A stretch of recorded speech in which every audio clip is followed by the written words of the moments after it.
Break के बाद एक बार फिर से आप सभी का स्वागत है और आइए आगे बढ़ते हैं और अब बात करते हैं चर्चित लोकसभा सीट की।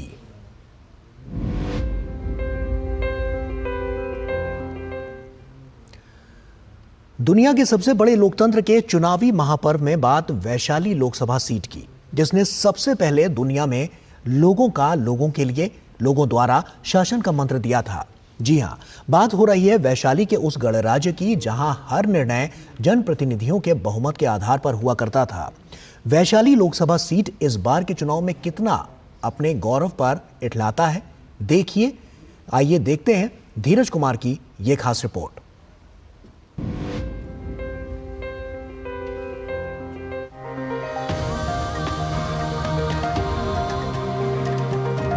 दुनिया को ज्ञान और धर्म की रोशनी देने वाली नगरी वैशाली, भारतीय गणतंत्र के चाक की धुरी वैशाली, इस भूमि अवशेष के रूप में स्थित राजा विशालगढ़ का ये किला जो खंडर में तब्दील है, इतिहास का प्रामाणिक हिस्सा है।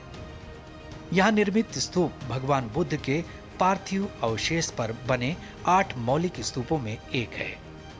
यहीं पर भगवान बुद्ध ने अपना अंतिम संबोधन दिया था, जिसकी याद में महान मौर्य सम्राट अशोक ने 3री शताब्दी ईसा पूर्व सिंह स्तंभ का निर्माण करवाया था। यह ऐतिहासिक प्रमाण दर्शाते हैं कि वैशाली में दुनिया के पहले लोकतंत्र की स्थापना हुई थी, जो बाद में पूरी दुनिया में फैली। हालांकि वर्तमान में यह स्थल उदासीनता का शिकार रहा है और अपने उत्कर्ष की बाट जो रहा है। वैशाली के इस अशोक स्तंभ को देखकर लगता है कि वैशाली का अतीत कितना वैभवशाली रहा है, लेकिन जिस तरीके से वैशाली में पर्यटन उद्योग को बढ़ावा मिलना चाहिए, वैसा यहाँ मिल नहीं पाया है और कहा जा सकता है कि वैशाली के अतीत को फिर से दोहराने की जरूरत है। वैशाली लोकसभा सीट 1977 में अस्तित्व में आई थी।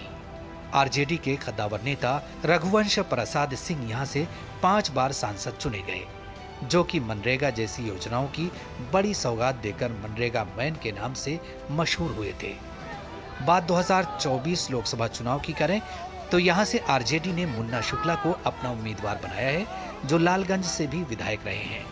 उन्होंने क्षेत्र में विकास की अनदेखी के लिए लोक जनशक्ति पार्टी को घेरा। बदलाव की लहर यहाँ इस तरह बह रहा है कि आप देख लीजिए, उत्साह देख लीजिए सभी वर्गों में, क्या गरीब, क्या अमीर, क्या बड़ा, क्या छोटा, क्या व्यापारी, क्या किसान, मजदूर, सब में बात आ गई। चूल्ही चौका से लेकर खुरपी कुदारी तक में ये बात आ गई है। हमारे सांसद यहाँ जो है, यहाँ वैशाली में बट्टा लगाने का काम किए, इसलिए बदलाव तो होना है। यहाँ से वीणा देवी एनडीए की प्रत्याशी हैं, जो 2019 में चुनाव जीत कर आई थी। वीणा देवी वैशाली के गौरव को लौटाने और पर्यटन को बढ़ावा देने के मुद्दे के साथ चुनावी समर में है। वीणा देवी कहती हैं कि यहाँ रेलवे के क्षेत्र में विकास हुआ है और अब हवाई अड्डे के लिए भी वो प्रयासरत हैं। मोतीपुर में 4 लाइन का व्यवस्था करा दिए हैं।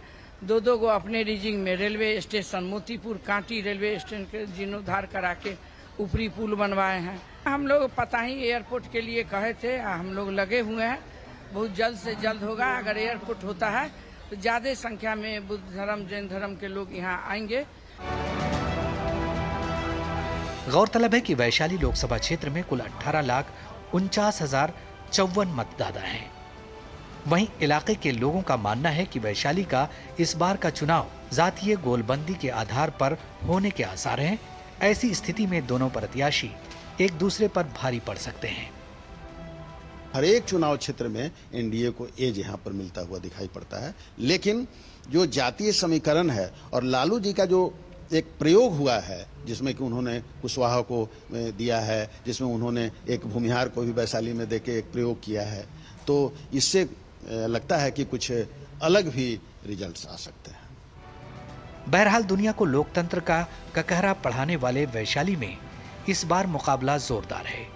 ये वैशाली है लोकतंत्र के चाक की धुरी वैशाली, दुनिया को लोकतंत्र का पाठ पढ़ाने वाला वैशाली। बात 2024 की लोकसभा चुनाव की करें तो यहाँ के लोगों को एक ऐसे प्रत्याशी की दरकार है जो वैशाली के वैभवशाली इतिहास को वापस लौटा सके, वैशाली के अतीत के खंडहर पर नया वैशाली लिख सके। कैमरामैन संदीप कुमार के साथ धीरज कुमार, डीडी न्यूज, वैशाली।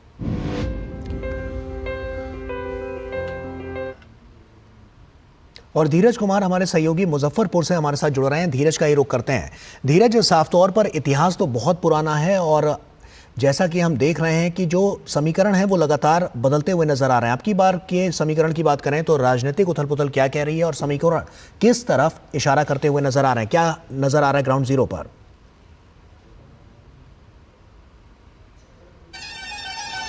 देखिए, अगर हम वैशाली लोकसभा सीट की बात करेंगे तो वैशाली लोकसभा सीट का जो अतीत है वो बहुत शानदार रहा है, बहुत ही सुंदर रहा है। वैशाली ने पूरी दुनिया को ज्ञान का, धर्म का कहरा पढ़ाया, जैसा कि हमने रिपोर्ट में दिखाया है। और किस तरीके से वैशाली की वैभव की चर्चा पूरी दुनिया में होती है, किस तरीके से लोग वैशाली को समझने के लिए, लोकतंत्र को महसूस करने के लिए आज भी वैशाली पहुंचते हैं। तो जो वहाँ के जो स्थानीय प्रतिनिधि हैं, एक बार जरूर उनकी नज़र वैशाली के विकास की तरफ है कि वैशाली का वैभव किस तरीके से लौटे, वैशाली का किस तरीके से विकास हो। हमने जो एनडीए की जो प्रत्याशी है वीणा देवी, उनसे हमने ये बात जरूर पूछा कि वैशाली का वो वैभव क्यों नहीं वापस आ पाया है। तो उनका साफ तौर पे कहना था कि वैशाली में एयरपोर्ट की जो मांग है, उस मांग को हमने संसद के पटल पर रखा है और ये मांगें जल्द पूरी होगी। और जब वैशाली को एयरपोर्ट मिलेगा तो देश और दुनिया के जो पर्यटक हैं वो जरूर वैशाली पहुंचेंगे और तब जो वैशाली का जो पर्यटन क्षेत्र है, पर्यटन जो उद्योग है, वो उद्योग वहां जरूर विस्तृत होगा, जरूर फैलेगा। देखिए, वहां बुद्ध से जुड़ी जो प्रतिमा है, स्तूप है, जैन धर्म से जुड़ी हुई स्तूप है, लोकतंत्र से जुड़ी हुई जो स्थान है, राजा विशालगढ़ का किला है, जिसके बारे में कहा जाता है कि ये प्राचीन संसद है और यहीं से फैसले लिए जाते थे। और भले बेशक ये अलग बात है कि जो राजा विशालगढ़ का जो अभी किला है वो मलबे में तब्दील है। तो कैसे वो क्षेत्र कौतूहल का केंद्र बने।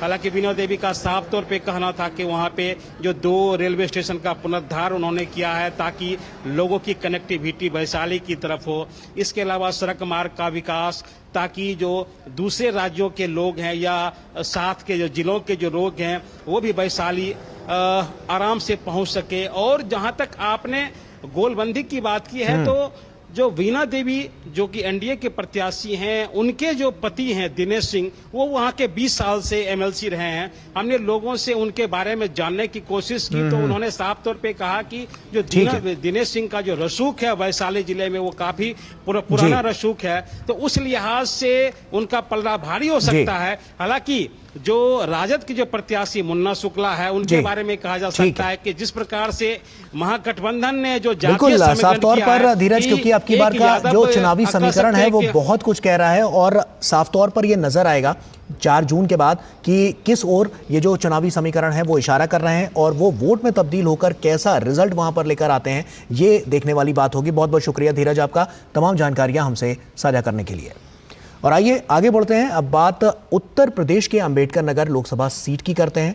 तो आपको बता दें कि अंबेडकर नगर में जो कभी बसपा का गढ़ माना जाता था, लेकिन इस चुनाव में भाजपा और सपा की प्रतिष्ठा भी दांव पर लगी हुई है। यहां आगामी 25 मई को लोकसभा चुनाव के 6ठे चरण में मतदान होना है। क्या बसपा इस मुकाबले को त्रिकोणीय बनाकर भाजपा